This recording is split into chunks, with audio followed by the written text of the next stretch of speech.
Here we are. Hey, hey, Lexus teacher. Hey. And it's me again. And here is Lex. All right, so what I'm going to discuss is healthy relationships, okay? But the first thing I want to know is when you guys think of unhealthy relationships, what is the first thing that comes to mind when you think of unhealthy relationships? Abuse, right? Mm-hmm. Okay, me too. That's what I thought. So, what I want to touch on first is just the abuse portion of relationships. That's the unhealthy relationship. And just a few statistics. Women accounted for 85% of victims of intimate partner violence. Men only approximately 15%. Big difference. But you have to consider the fact that most men aren't going to say that they've been abused, sexually abused, physically abused by their partners. Women either, even though it's 85%, that's just the women that told that they were abused, right? Also, according to SafeHorizon.org, women experience more than 4 million physical assaults and rapes because of their partners. And men are only victims of nearly 3 million physical assaults. And again, that's the same thing. They don't report it. I work for the Refuge House, which is a crisis facility, right? And what we do there is we advocate for the women who are in crisis, who've been raped, who've been sexually assaulted, and we only work with women, and sometimes men do call, but what I realize is we only deal with the people who have already been assaulted. So what do we do to advocate for that? I think that we should be able to do seminars and do things talking about healthy relationships.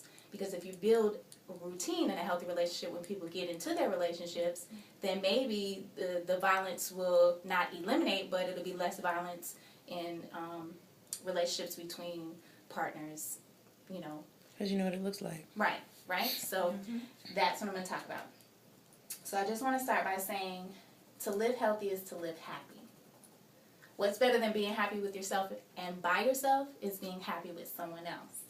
Building a healthy and strong relationship is like building a healthy and strong relationship is like building a strong and lasting home, right? So every piece of construction needs a foundation. The key elements in building a foundation is building friendship.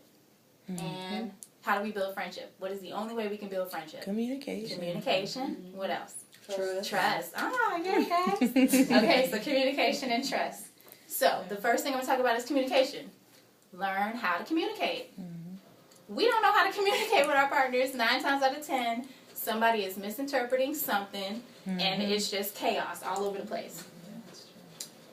It's like building a maze with dominoes and pushing the first domino against the second one, and every domino falls until the last one is no longer standing when you don't know how to communicate.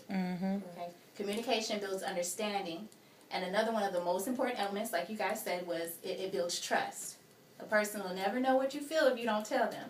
Nothing ever works off the strength of assumptions, right?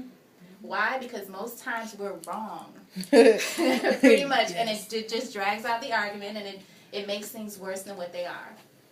When it could have been avoided in the beginning, right? When we would have talked about it, we would have expressed it. So we should never be afraid to express to our partners. And after all, we only know what we feel, right? Now, of course, there are rules to expressing yourself in a healthy way, people. Healthy way. Arguments are not the way. Even though some arguments are healthy. Well, let's not call them arguments. Some debates are healthy, right? We must always be polite, ladies and gentlemen, and we must learn how to stop blaming each other and pointing. I think that's the worst thing that you ever do. Communication is not about blaming. Communication is about expressing. And we oftentimes, when we're trying to express to our partner how we feel, we always say that you made me feel. You did this. It was your fault I felt like this. Right. It's your fault I fell and ran to the door, or whatever the case was, right?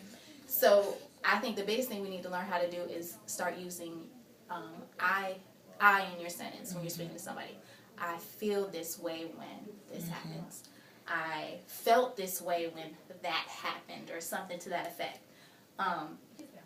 Try not to make your partner feel attacked, but instead to try to make them feel like you're only expressing your feelings because you want them to understand how you feel, not because you're trying to blame them, right? It'll prevent a conflict that may result in some it would prevent a conflict that may have resulted in something negatively aggressive had you done it the other way where you're blaming them. The way you speak to your partner is extremely, extremely, extremely important. Sometimes it's not what you say, it's what? How you say it. Exactly.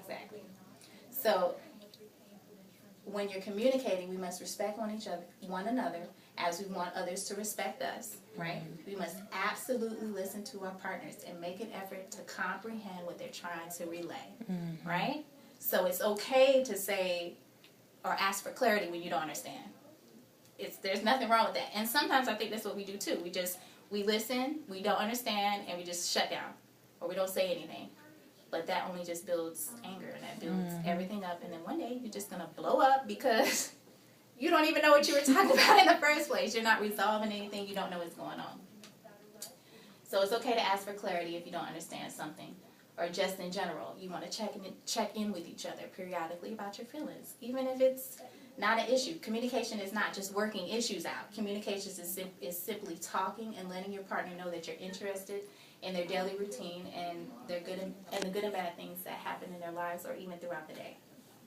Communication should always be constant, and I know I keep saying that, but it should always be flowing, always be flowing. If you make it a habit, it will just come natural. If your partner shares great news, now this is a good one. If your partner shares great news, then be enthusiastic with them. Follow up with their feelings. Your day was great? Tell me about your day. You got a promotion? Whoop-de-doo, but you don't sound like you don't care. You want to always make them feel like you care. Because if you act like you don't care, they'll notice. And then they'll stop talking. And guess what happens? They're going to start talking to somebody else. And then there goes the unhealthy relationship, right? So we want to make sure that the communication is constant and always flowing. And as I stated earlier, it builds and maintains trust. Trust is a big one. Trust is a really, really big one. If there's no trust, there's no relationship, period.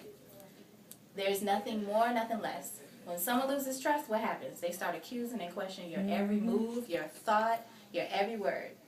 What does that do to the relationship?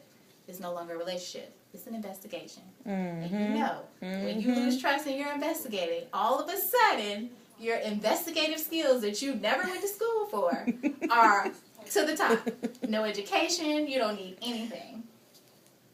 The difference with trust is like having an A at the beginning of the semester, and the goal is to be able to keep that A. The only difference is when you lose the trust, it's really, really hard to get that trust back. And in healthy relationships, I keep saying communication, communication, communication. When you're trying to build trust, you need to try and build the trust. And that goes into the communication. If you're not trying, then let it go. Because we know what happens. After you're not trusting and you think they're doing something, and everybody has a little crazy in them, doesn't make it an excuse. That's where the unhealthy comes. The abuse part comes. Because abuse is not just physical. Abuse is mental, abuse is emotional. The minute you start making somebody feel, insecure or you're being jealous or what, that's unhealthy. That's not healthy. Control is unhealthy. There is no room for control in a healthy relationship, because if you respect each other and you communicate with each other, then you understand that there's no point in being jealous or trying to control somebody, because you don't have to.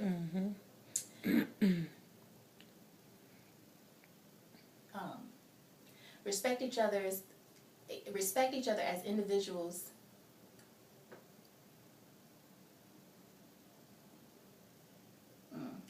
I'm sorry, I apologize.